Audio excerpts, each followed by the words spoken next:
The Senate expense scandal has followed Prime Minister Stephen Harper to Lima, Peru. Harper's expected to face questions today about the controversy surrounding housing and travel allowances for senators.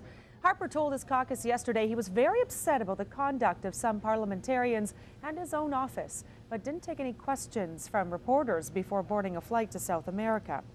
Meanwhile, 2 investigations are underway this morning into Senator Mike Duffy's $90,000 housing allowance claims. Conservative senators voted to send Duffy's expenses back to the Senate's Internal Economy Committee for review, the very same committee that first reviewed them earlier this year. A motion from the Liberals to refer the matter directly to the RCMP was rejected. The Ethics Commissioner is also now formally investigating the role of Harper's former Chief of Staff Nigel Wright in the controversy.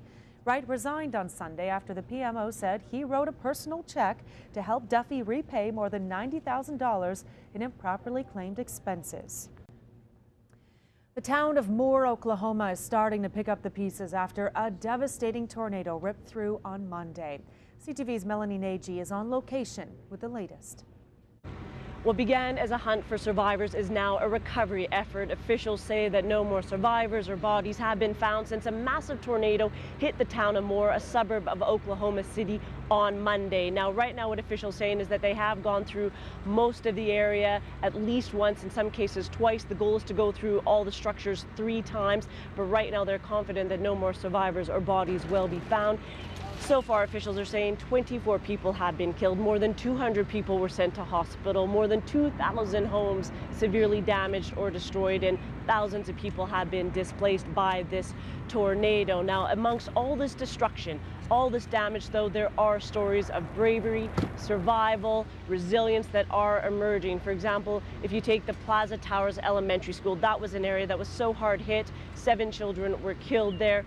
But from that place, we've heard stories of teachers using their bodies physically to shield and protect students. And because of those teachers, many of those students survived. Also, when you walk through the neighborhoods here, you see people walking the streets with water, with food, with blankets. Just everybody's trying to come together to really support each other. But what people are saying right now is that their focus right now is to push forward, to not look back. What they really want to do is support those people who've lost loved ones. They want to help those people who've been injured, and they really want to help rebuild this community.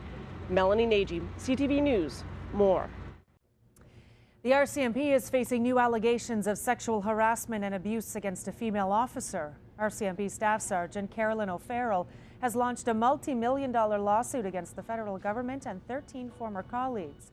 O'Farrell alleges she was repeatedly hazed, insulted, and sexually harassed when she joined the force's iconic musical ride.